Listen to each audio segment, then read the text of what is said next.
সুবর্ণ সময় জাগ্রত ধরে, তব অবগুণ্ঠিত কুণ্ঠিত জীবনে করোনা বিলম্বিত তারে। আজি খুলিও হৃদয়ে দ্বার খুলিও, আজি ভুলিও আপন পর ভুলিও।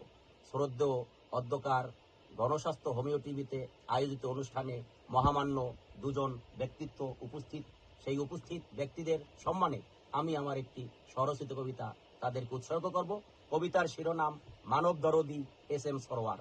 আমার নাম সৈয়দ ইসমাইল হোসেন জনি। জীবন্ত কিংবদন্তি ভালো লোক অধ্যক্ষ ডাক্তার এস এম সরোয়ার। সর্বাবস্থায় তার উন্নতি হোক, অমায়িক তার আচার ব্যবহার। বিশিষ্ট ক্যান্সার গবেষক তিনি, আপামর জনতার সেরা সেবক। মানেন না অন্যায় সিনেমিনি, কথা বলেন সর্বদা একদম হক। সম্মানিত প্রতিষ্ঠা সভাপতি ইসলামী সমন্বয় পরিষদের। অনেক উন্নত তার মতিগতি, গুরুত্ব দেন সব জনগণের।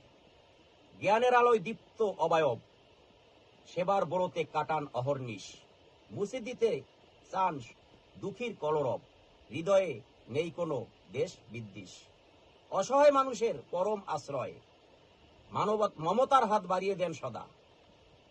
তারে দেখে জাগে মনে এক জয়, দূর করে দেন সকল প্রকার বাধা। বিচক্ষণতি দূরদর্শী নেতা, সততার পথে অবিচল প্রাণ। শোনেন সবার মনের যত ব্যথা, বিলিয়ে দেন অকাতরে সম্মান। উদার চিত্তে করেন যে দান, মহত্বের সেই তার কোনো তুলনা নাই, নেই তুলনা। রাখেন সদাই মানুষের মান, নাই তার মাঝে কোনো ছলনা।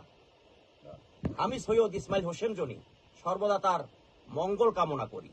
মহান পরোয়ার কাদের গণি, তাকে সুখে রাখুক জনম ভরি।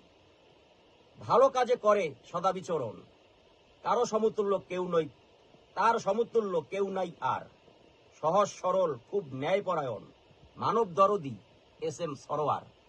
সবাইকে ধন্যবাদ। আসসালামু আলাইকুম ওয়া রাহমাতুল্লাহ।